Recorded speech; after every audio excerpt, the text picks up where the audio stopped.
Thank you, Megan Casella. Let's bring in, we've got a good guest here on all this. Former Cleveland Fed president, CNBC contributor Loretta Mester. It's good to see you. Do you see this issue about Lisa Cook as a real threat to Fed independence?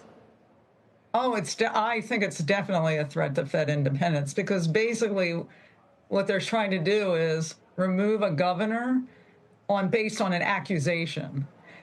So if they are successful in doing that, that means that they can remove anyone just by accusing them of doing something that they view as an issue. But and she hasn't really put forward any concrete evidence that it's false, has she?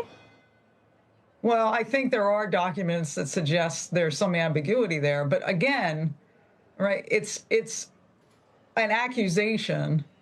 That's not what the argument is, right? The argument is that, right, it's not up to her. The Trump administration put it in the court system and the legal system. And to my mind, once it's entered that realm, then you have to do what the lawyers that you've hired, are advising you to do. So I think they now have to let the legal process go forward and, see how that turns out. But to my mind, if a president can remove a governor or any other, official from the Fed based on an accusation, that's a very serious threat to independence, because that can happen to anyone then who might have policy views that aren't aligned with the president's or the administration. So I think it's a very serious issue here. What do you make then of the market's response, or really lack thereof? I mean, if there were serious questions about Fed credibility and independence, don't you think we'd see that more? Inflation expectations becoming unanchored, long-term rates.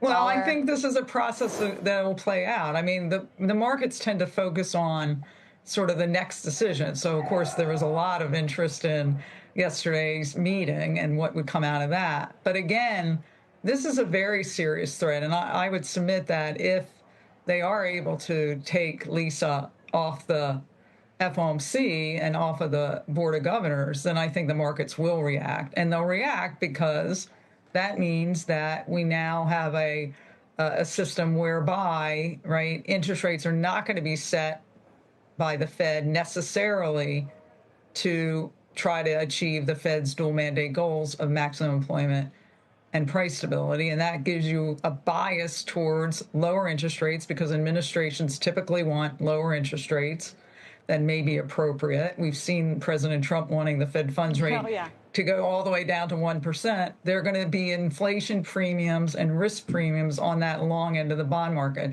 So it's really even not productive in terms of what the president says his goal is of lower long-term interest rates. This is going to add higher premiums on that long bond yield.